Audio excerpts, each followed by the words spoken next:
Merci beaucoup, JB, et merci à Mathias, à Graphéine pour cet accueil et aussi pour les moments d'échange sympas préliminaires à cette soirée.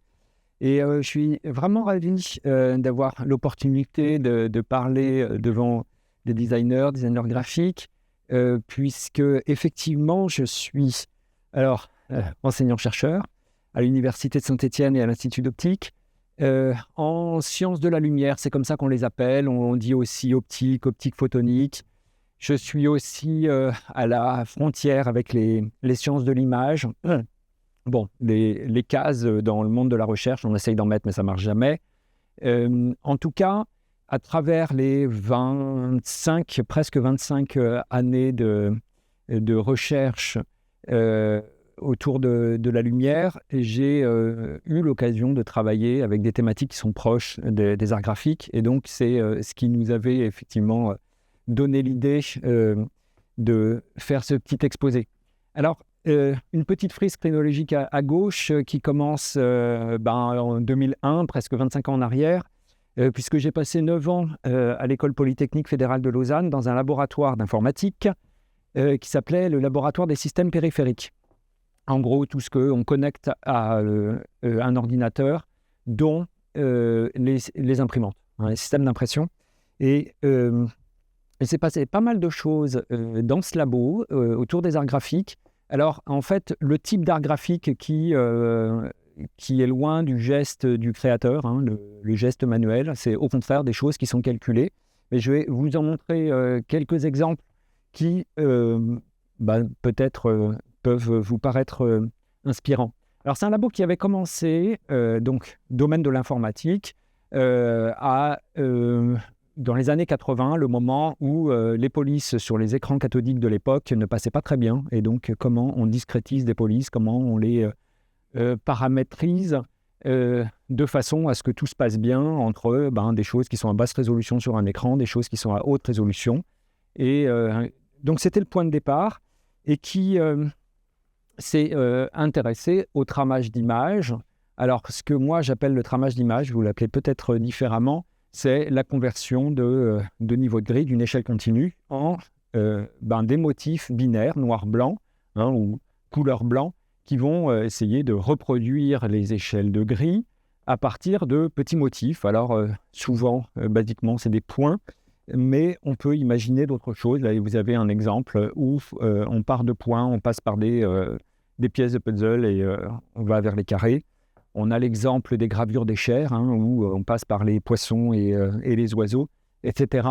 Et donc, sur cette base-là, ils ont entrepris de tramer des images avec des motifs et avec un design de motifs qui est capable de reproduire des niveaux de gris, donc des images.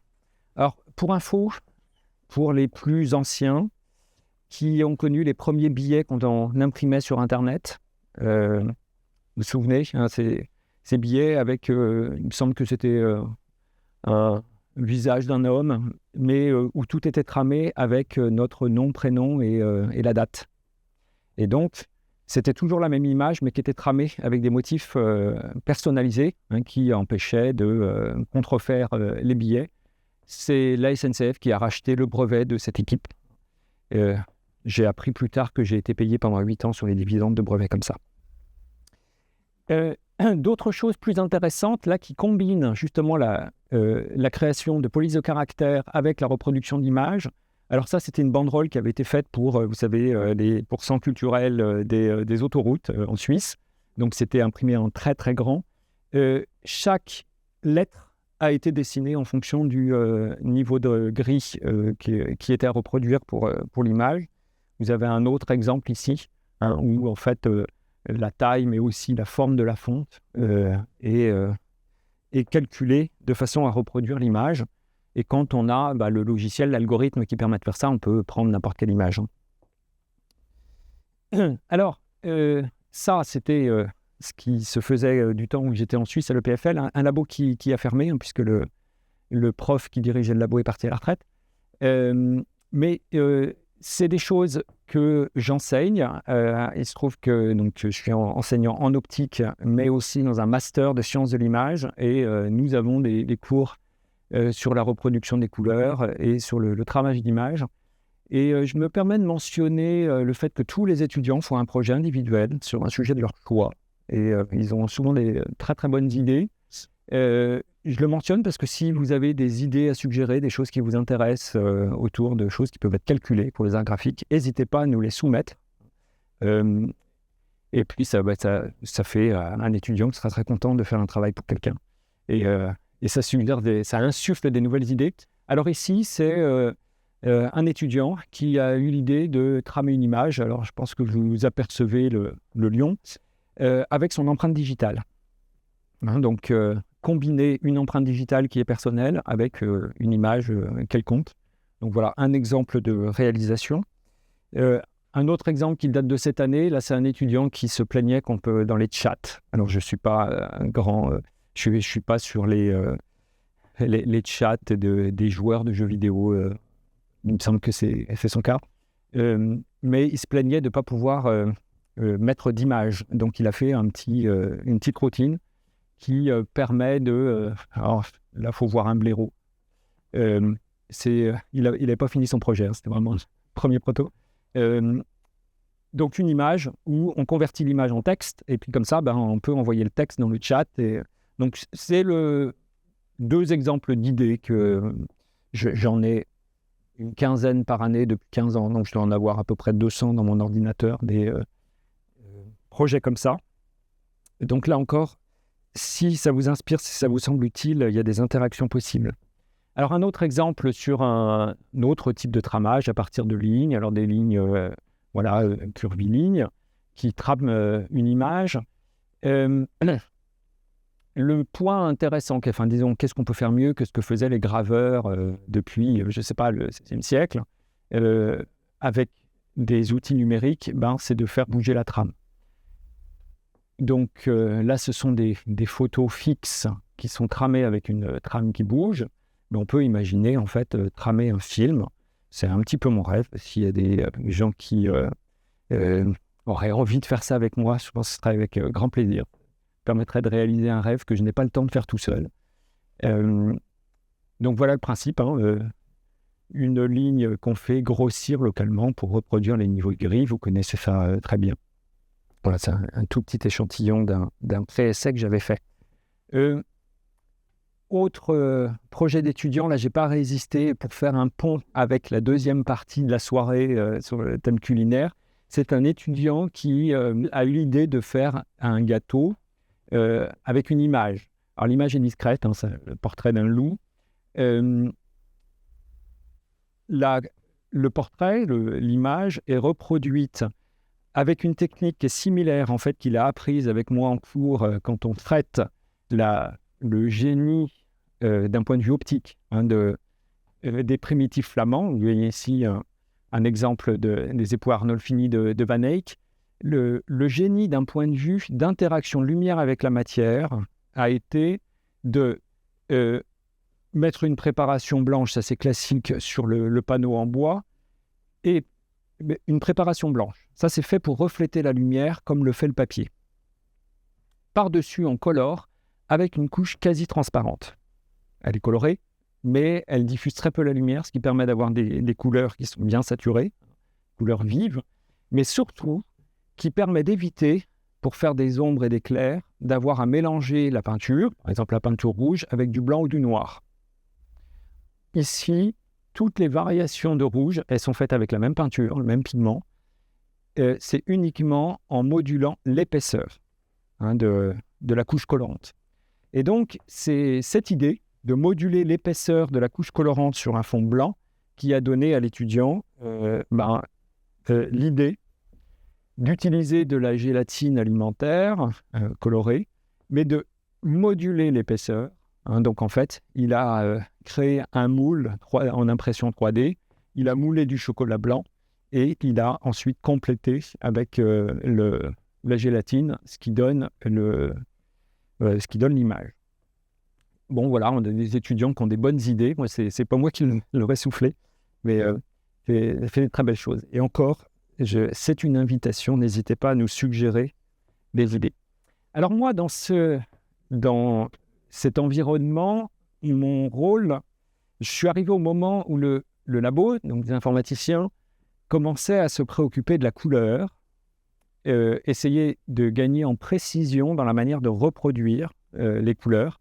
Alors de reproduire d'un document à une copie du document via un scanner, un appareil photo, un écran, etc. Toute la chaîne. Donc ces bascules permanentes entre les images physiques et les images numériques, comment on contrôle tout ça. Et mon rôle en particulier était de pouvoir prédire fidèlement les couleurs qu'on obtient avec un système d'impression, à une trame donnée et à un support donné.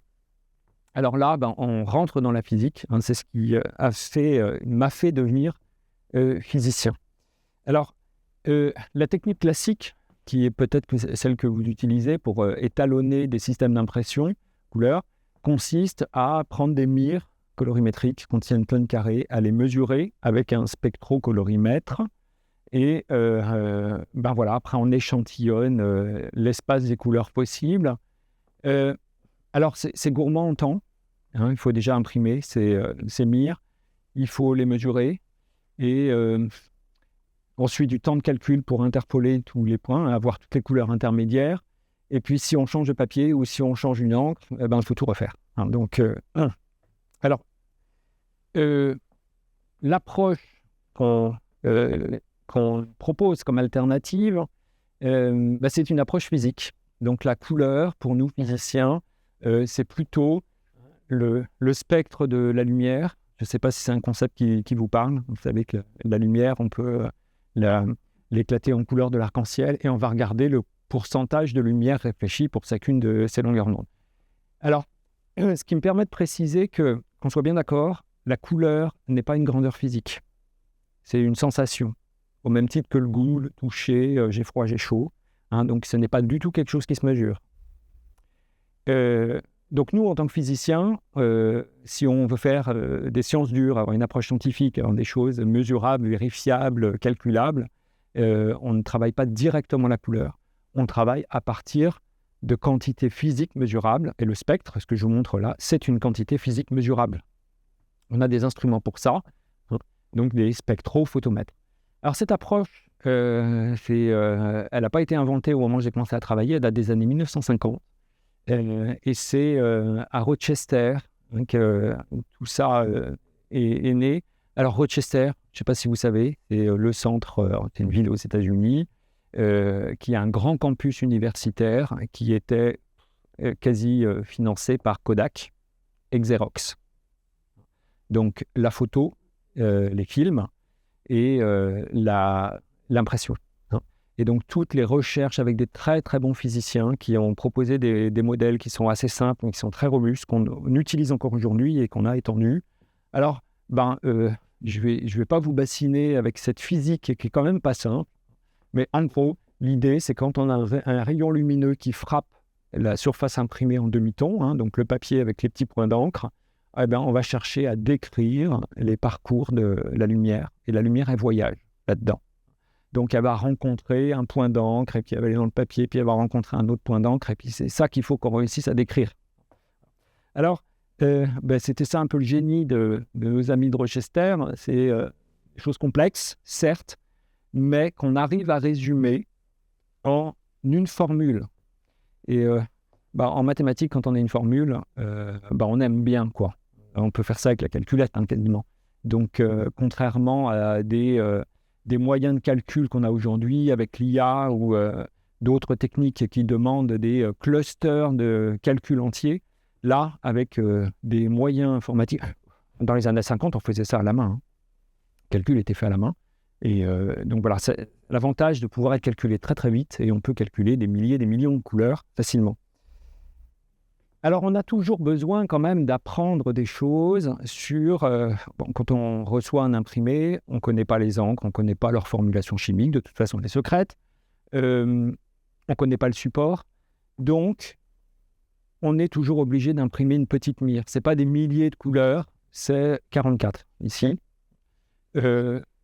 qui nous permettent d'apprendre les propriétés optiques des encres, du support, du papier, la façon dont les encres s'étalent, le dot gain, pour ceux qui l'engraissement du point, qui connaissent. Et à partir de ça, on a toutes les informations physiques qu'on va injecter dans notre formule et on peut prédire toutes les couleurs imprimables. Alors l'autre intérêt de ça, c'est qu'on peut facilement prédire ce qui se passe si on change une encre, si on change le support, si on change l'épaisseur des encres, si on change la densité, etc.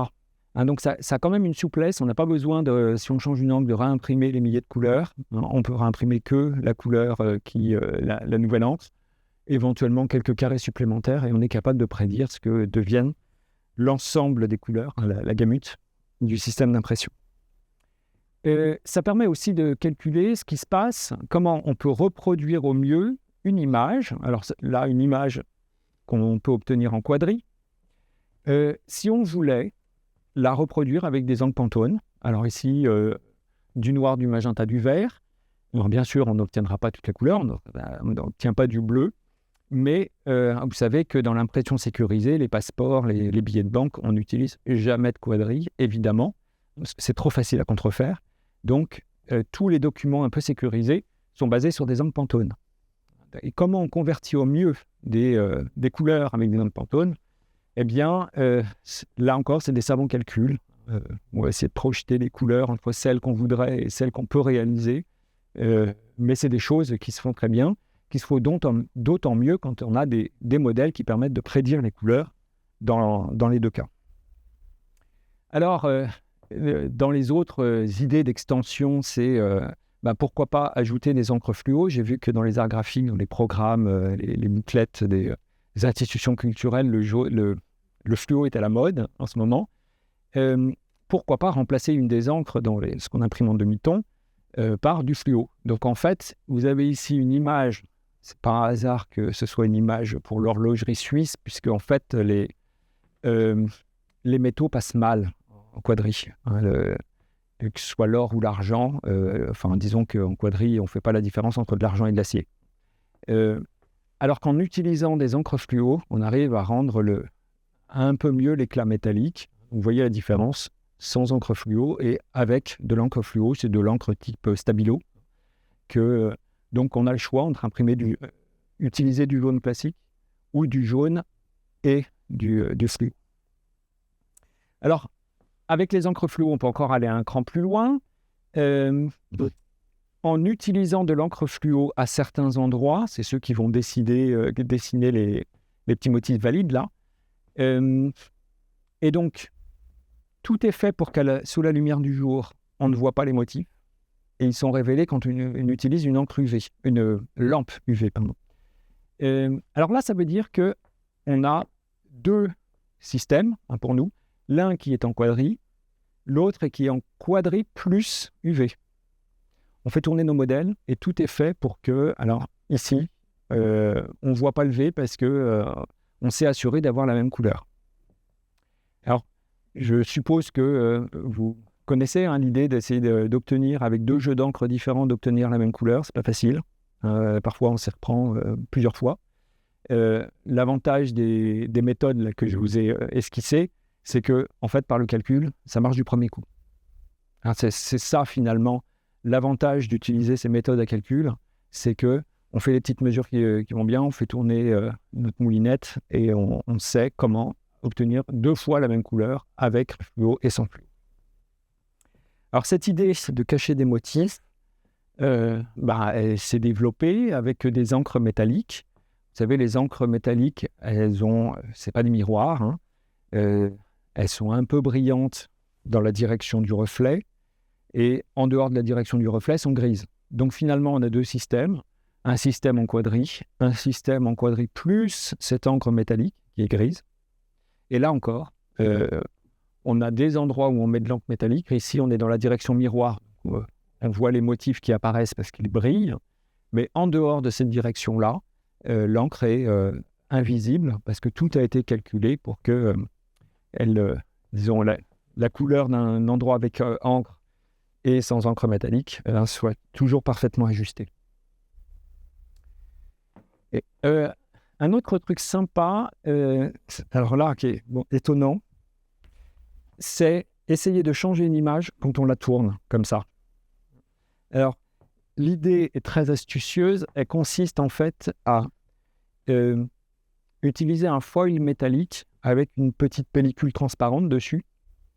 On imprime sur la pellicule transparente et le foil métallique derrière, c'est comme un miroir et il va donner le reflet. Alors, dans un cas, la ligne verte, elle est superposée à son reflet, alors que la ligne bleue, elle est un petit peu décalée, ce qui augmente la quantité de bleu en fait, qu'on va percevoir.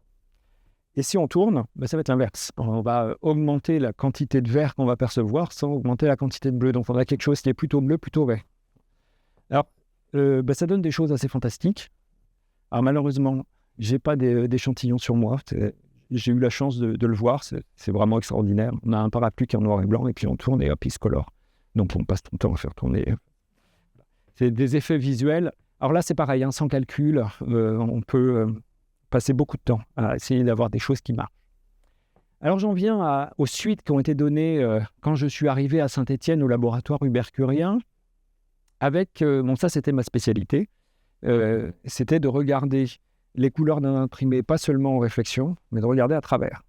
Alors c'est un des privilèges de la recherche, hein, on peut s'enticher de questions et passer des années à étudier des trucs où tout le monde se demande pourquoi on fait ça. Mais à la fin, on finit par se trouver des bonnes raisons. C'est que quand on commence à s'intéresser à ce que fait la lumière à travers le papier et les encres, et qu'on a l'idée de se dire on peut mettre de l'encre des deux côtés, et là, en fait, on superpose deux images. Donc, ça, c'est un exemple d'imprimé recto verso. On choisit, alors là, on a choisi un motif en nid d'abeille. On a calculé ce qu'on voulait mettre derrière pour que quand on rétroéclaire, donc on regarde en transmission, on obtienne des triangles, sans avoir de traces des petits triangles intermédiaires. Alors là, on a une impression recto-verso. Si on ne tient pas compte rigoureusement de la façon dont la lumière voyage entre les encres devant et derrière, on peut aller facilement à la 50aine d'essais pour que ça marche. Et là, avec le calcul, ça marche du premier coup. Donc, on va dire que l'intérêt du calcul, là, il est assez manifeste. Alors, la théorie, c'était juste pour vous montrer un schéma barbare et puis des outils mathématiques qui sont compliqués. C'est quand même 15 ans de recherche, 3 thèses, voilà. Donc, je ne peux pas dire que c'est si facile à faire. Mais par contre, c'est des choses qui peuvent générer, on n'a pas packagé des logiciels qui sont capables de calculer ça, mais en fait, c'est tout à fait envisageable. Voilà.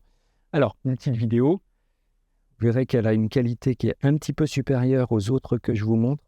Elle a été faite par Cyprien de marque avec du matériel professionnel. Donc, hop, je relance. Notre motif en mie d'abeille et puis des cercles concentriques qui vont devenir, quand on passe devant la source lumineuse, les triangles que je montrais tout à l'heure, et puis quelque chose en étoile. Alors, on voit encore un tout petit fantôme, des cercles concentriques. Voilà, c'est sans doute parce qu'il y a un petit peu de lumière qui vient vers là-bas. Alors, des étudiants dans un projet, ils avaient une semaine pour concevoir une lampe à partir de cet effet. Une lampe qui change d'image quand on l'éclaire de l'extérieur le jour ou quand on l'éclaire de l'intérieur la nuit. Donc, la nuit, ça devient ça. Et là encore, vous avez vu, les feuilles jaunes sont tombées.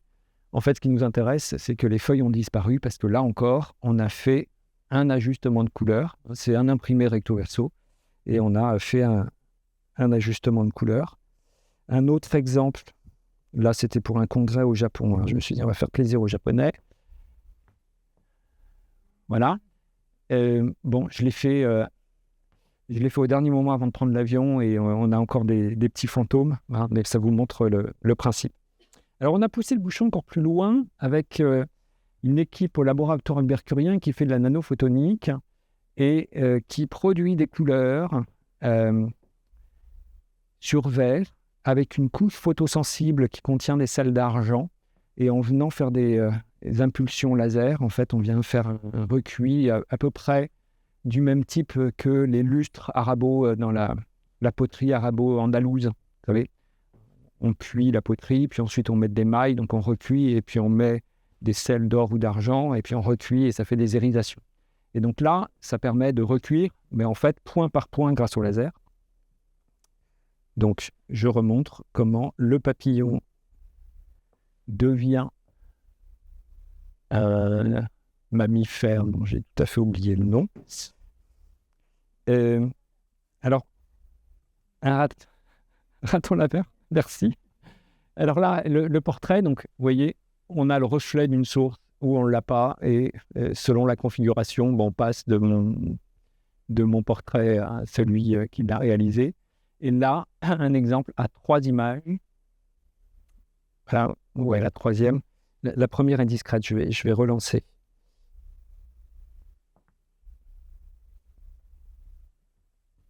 C'était pas pour me remontrer à tout prix. Voilà, alors, 1, 2 et 3. Alors ça, c'est des choses qui sont en train d'être implémentées pour des passeports et des cartes d'identité. Ça a été la première fois au monde que le même support physique était capable d'exhiber 3 images différentes. Donc c'était notre petite fierté, même si les couleurs ne sont pas encore tout à fait optimales. Et on s'est intéressé aussi à une question un peu troublante. Pourquoi, quand on met un vernis ou un scotch ou sur un imprimé en demi-ton, une couche parfaitement transparente, pourquoi les couleurs sont modifiées? Alors ça nous a semblé très mystérieux. On a fini par comprendre que c'est parce que la lumière, elle voyage dans la couche transparente. Elle fait des rebonds entre le papier et la surface, qui ne reflète pas que d'un côté, elle reflète aussi de l'autre. Donc, ce qui a permis à l'étudiante qui a travaillé là-dessus de concevoir des imprimés où, là encore, on va essayer de cacher des motifs. Donc, quelque chose d'uni. Ça dépend de la trame. Donc, l'effet dépend de la trame. Donc, il y a 2 trames différentes. Tout est fait en sorte pour que ce soit à peu près uni. Et quand on met une couche de vernis, il y a un motif qui se révèle. Quand on augmente la couche, l'épaisseur de la couche, ça se révèle encore plus, etc. Voilà. Et puis, je vais terminer par mentionner un effet qui est, je crois, pas très bien connu, et pourtant qui est intéressant. Le fait que les encres, alors c'est pour des propriétés optiques qui sont difficiles à expliquer, mais qu'on comprend bien quand on est physicien. En fait, les encres, elles sont colorées, ça veut dire qu'elles absorbent une partie de la lumière. Et la lumière, elle n'est pas bête. Quand elle rentre dans un terrain qui lui est hostile ou elle sait qu'elle va se faire manger, elle dit « Oh là là, je ne veux pas rentrer là-dedans ». Et donc, elle est plus réfléchie. Alors, comme les encres absorbent la lumière plus certaines longueurs d'onde que d'autres, ces longueurs d'onde sont plus réfléchies. Ce qui conduit au fait qu'une encre verte, là, a un reflet bleu. L'encre jaune a un reflet bleu aussi. L'encre magenta a un reflet orange. L'encre cyan a un reflet violacé. Et je suis sûr que le reflet violacé sur les encres cyan, vous l'avez déjà vu. La plupart des boulangeries qui font des baguettes de pain, je ne sais pas pourquoi, ils utilisent une encre cyan violette qui peut se refléter très violacé. On fera attention. Ce qui amène à l'idée que c'est en fait une bonne idée. J'ai un petit échantillon que je pourrais vous montrer après. C'est une bonne idée d'imprimer sur du blanc, bien sûr, mais pourquoi pas imprimer sur du noir, parce qu'on a aussi une palette de couleurs et qui se révèle lorsque ça brille. Donc, on a des exemples de livres, de couvertures de livres où le texte s'affiche par le brillant, donc finition mate, finition brillante, ça permet de dessiner des caractères et de lire des choses sur fond parfaitement noir. Pourquoi pas utiliser des encres colorées qui font des reflets colorés aussi. Donc, je vais vous montrer un échantillon. J'ai une petite vidéo aussi qui montre un exemple. Donc là, c'est un aplat. Et on a un motif qui est révélé quand ça brille. Et alors ça, pour réussir à avoir cet effet, il suffit d'inverser. C'est du orange, donc c'est je crois que c'est du magenta et du jaune. Ou du rouge et du jaune. Je ne sais plus, c'est des encres Pantone. Donc, on met du jaune sur du magenta. On imprime le magenta en premier, puis le jaune. Ou l'inverse. Et c'est l'encre du dessus qui va faire le reflet.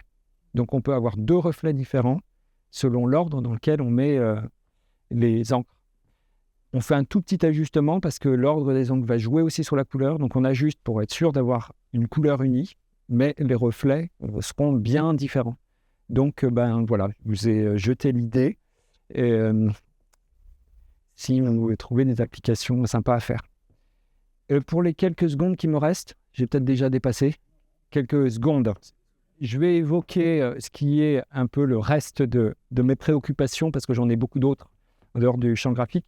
C'est l'apparence des matériaux.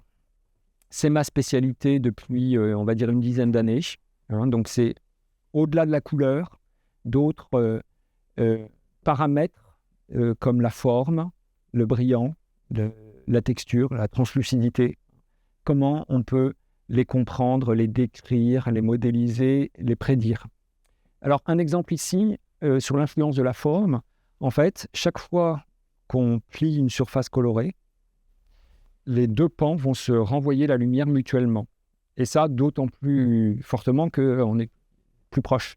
Donc, ce qui fait que quand on a une surface pliée sous un éclairage frontal, un éclairage direct, on a un dégradé qui nous apporte d'ailleurs beaucoup plus d'informations que la simple couleur.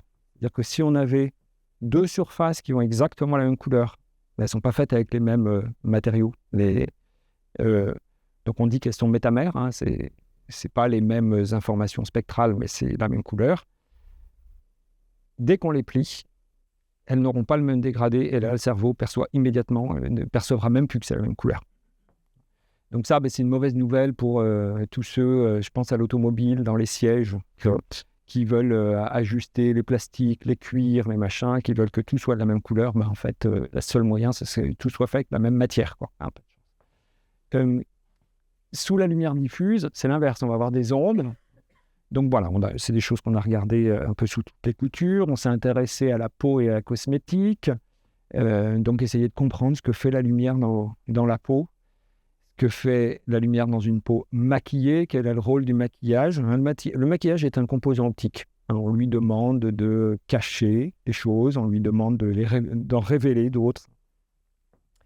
Et donc, une des belles études qu'on a faites, c'est de faire l'image d'un visage en parcourant les couleurs de l'arc-en-ciel une par une, très finement. Et on voit que... Alors, on voit quoi ? Que si on s'éclaire avec de la lumière bleue, le visage réfléchit assez peu la lumière bleue, donc ça paraît foncé, mais c'est surtout que tous les grains de la peau sont visibles. Donc, enlevez la lumière bleue de votre éclairage si vous voulez paraître...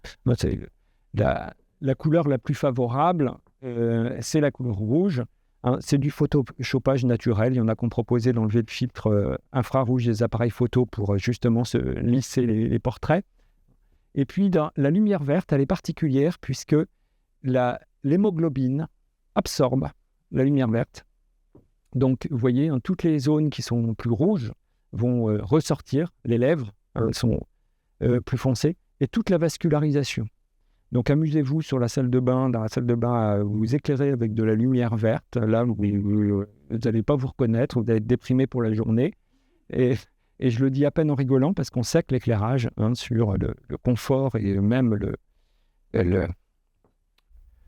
l'image de soi est extrêmement importante. Il se trouve que pour la semaine prochaine, je prépare un exposé sur quelque chose qui m'intrigue, pourquoi les Japonais, en mettant systématiquement un jardin à leur fenêtre, s'éclairent avec de la lumière chlorophylle, donc la lumière verte. C'est très intriguant, puisque nous, en tout cas en Occident, c'est vraiment quelque chose qui ne nous plaît pas. Voilà, et puis ce qui nous intéresse aussi d'un point de vue médical, c'est que quand on a l'information, le spectre, cette information physique, on peut aller rechercher des informations sur la structure cutanée. Donc, l'oxygénation qui va mettre en valeur les veines, qu'on voit à peine dans l'image en couleur, toute la vascularisation avec la fraction volumique sanguine, et puis la mélanine, faire la différence entre des grains de beauté et des points. Ça, c'est une chose qui intéresse la médecine. On s'est intéressé aux matériaux translucides, les composites dentaires. Ça, c'est très, très dur pour le dentiste de choisir la bonne couleur de composite, sachant que c'est des choses dont la couleur varie en fonction de l'épaisseur, puisque c'est translucide. Alors, tout devient beaucoup plus compliqué. Je vous passe les tumeurs cérébrales, c'est moins joli. Et on va jusqu'à regarder depuis quelques mois les vitraux de l'abbatiale de Conques par Pierre, qui ont été conçus par Pierre Soulages, qui sont une véritable énigme dans la façon dont la lumière les traverse. Et c'est-à-dire qu'en fait, ils sont beaucoup plus translucides que n'importe quel autre matériau qui aurait des propriétés diffusantes similaires. On ne voit aucune image. Un pigeon passe derrière le vitrail, on ne le voit pas. Comme à travers une feuille de papier, sauf qu'ils transmettent le double de lumière par rapport à la feuille de papier. Et ça, on a de la peine à comprendre pourquoi. Donc, je vous en parlerai quand l'étude sera finie. On s'intéresse au brillant, là encore avec les œuvres de soulage, puisque il y a certaines altérations qui font des changements de brillant qu'on aimerait bien pouvoir consigner, enregistrer, suivre dans le temps. Et là, pour l'instant, on n'a aucun outil, donc on travaille dessus. Et on a des problématiques similaires avec le cuir. Et je vais terminer en vous signalant, si ça vous intéresse, cette question de l'apparence des matériaux vous intéresse. Vous pouvez tout à fait vous inscrire à un groupement de recherche que je coordonne, qu'on appelle APAMAT, apparence des matériaux. Il suffit d'aller sur le site et puis de mettre son adresse email pour recevoir la mailing list. Alors, on s'intéresse à la mesure, à la mesure physique, à la mesure perceptuelle, sensorielle, de tous les attributs d'apparence. On s'intéresse à l'interaction lumière-matière, donc c'est ce qu'on fait pour les vitraux de soulage, par exemple. On s'intéresse aussi aux inspirations. On a pas mal de professionnels de l'industrie, automobile, cosmétique, etc. On a aussi des artistes qui sont adhérents. Et à ma connaissance, nous n'avons aucun designer ce jour. Donc c'est un appel, on serait ravis de pouvoir interagir avec vous, d'autant que on n'est pas scientiste, ce n'est pas nous qui allons apporter les solutions. Ça va être la couleur, il a fallu à peu près 200 ans pour arriver aux outils encore imparfaits qu'on a aujourd'hui. Le brillant, la translucidité, on commence depuis peu de temps. Ça a balbutié depuis les années 50 et la translucidité, on commence maintenant. Donc, si on veut avoir des outils qui puissent rendre service à tout le monde, toutes les approches et tous les savoirs, et vous en possédez, sont bons à mettre en commun. Donc, c'est un vrai appel sincère pour venir nous aider à mieux comprendre ces aspects. Voilà, vous découvrirez les événements régulièrement, que nous organisons régulièrement. C'est l'heure de remercier déjà tous les collaborateurs, puisque bien sûr, c'est pas moi qui ai fait tout ce que je vous ai présenté, c'est un travail collectif. Et ça, c'est la petite maxime à laquelle je tiens. Je vous remercie pour votre attention.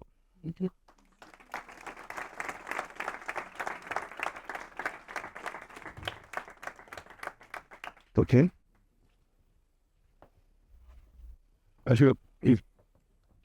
Merci Mathieu. Bon,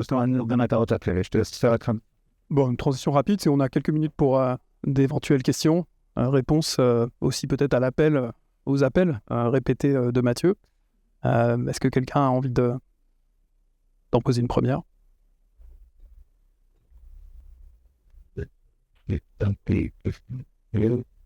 On va prendre celle qui a été posée à distance. Pourquoi il y a 0 designer sur la plateforme? Pourquoi il y a 0 designer sur la plateforme? Alors, dans le groupement de recherche APAMAT, je suppose que c'est ça la question. Bonne question. Je pense que c'est une question de réseau. Donc, j'ai commencé l'exposé en disant que j'étais ravi d'être ici. Je le redis, je suis absolument ravi de pouvoir dire un petit peu ce qui se fait du côté scientifique.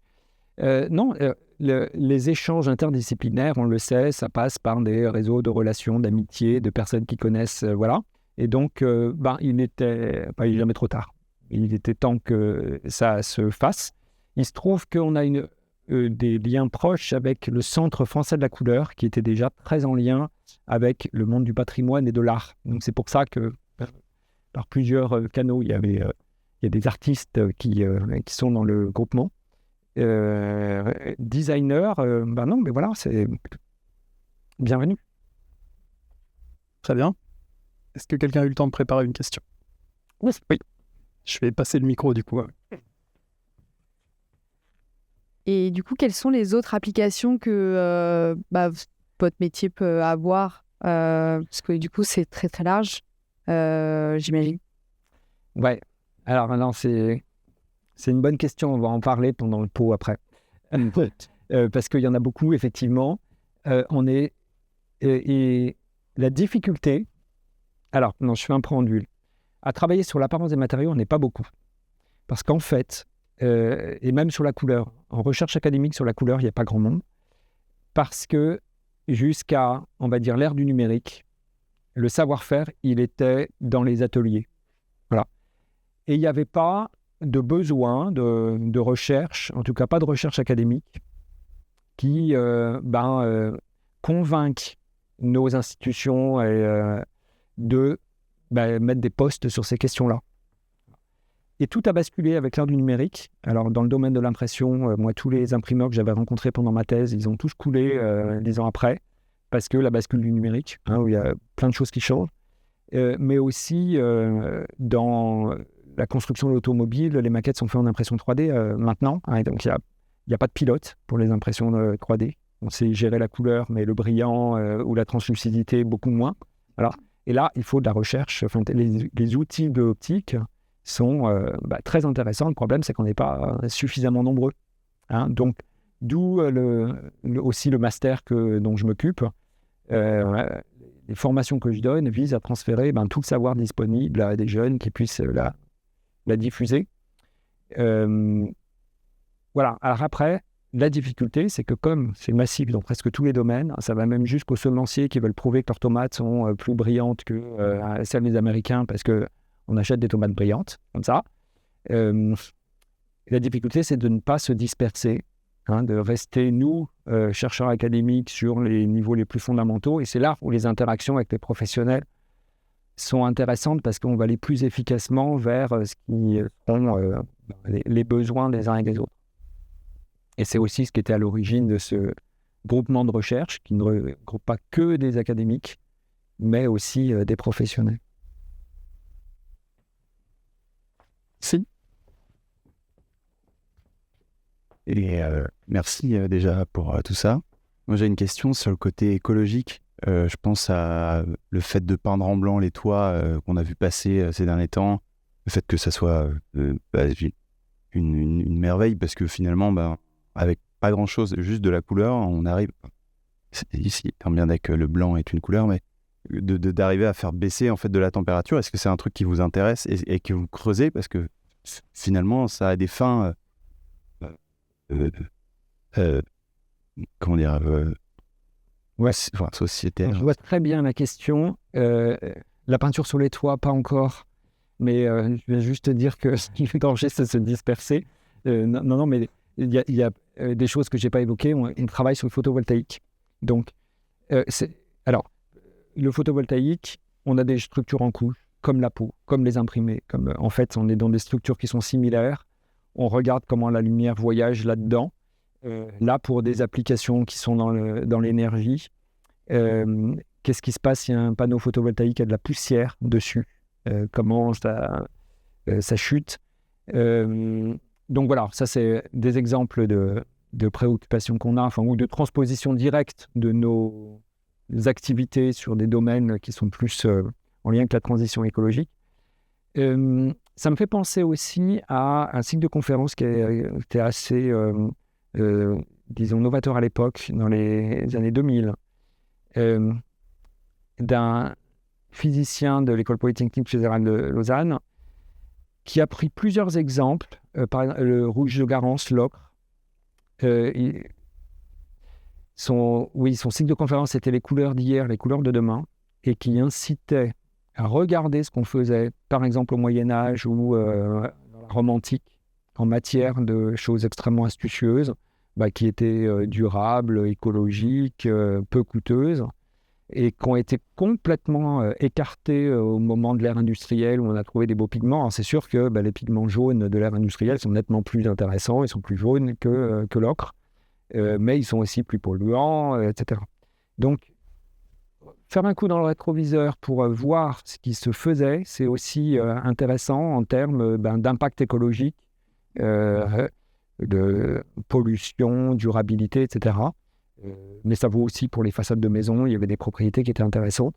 Voilà. Donc ça, c'est des préoccupations qu'on a. Et c'est bien d'ailleurs pour ça qu'on a intégré dans notre groupement de recherche un axe inspiration qui n'est pas seulement l'expérience des professionnels, des artistes, des designers, mais qui est aussi des aspects historiques et des naturalistes aussi. De voir ce que fait la nature, parce que la nature a inventé des solutions qui sont très intéressantes. Ah, ça y est, les questions arrivent. Allez, une dernière. Alors, peut-être. Désolé, tous mes cas. Et parce qu'apraprès, on va s'intéresser au goût. Hein. Je voulais juste savoir, vous dites que vous faites des choix. Est-ce que, du coup, comment vous organisez vos choix? Est-ce que, du coup, sur une portée sociale, ça peut induire une recherche? Ou est-ce que vous avez même des travaux de commande pour certaines recherches? C'est presque essentiellement des travaux de commande. Hein. C'est des partenariats, alors avec des collègues académiques ou avec des entreprises. Donc, l'étude de la forme, ça a été avec une filiale de Canon pour l'impression 3D, par exemple. Donc, on travaille beaucoup à partir de sollicitations. Je ne cache pas que la recherche publique, vous savez, le financement, c'est toujours un sujet. Et donc, il y a les opportunités de financement qui sont des opportunités. Alors, il y a l'application, mais il y a, nous, l'opportunité de financer de la recherche de fond qui va servir à plein d'autres choses. Donc, c'est finalement la recherche sur les imprimés, puis sur la peau, qui nous a permis de travailler dans le photovoltaïque en mettant en application des choses qu'on avait déjà faites. Donc, on va dire qu'il y a 2 niveaux. Il y a les questions de fond qu'on a envie de traiter, et puis après, il y a les prétextes applicatifs pour traiter nos questions de fond. C'est peut-être un peu comme ça que je pourrais résumer la façon dont ça marche. C'est bon? Super. Merci beaucoup, Mathieu. Je vous remercie pour les réponses. Mathieu reste ici. Il est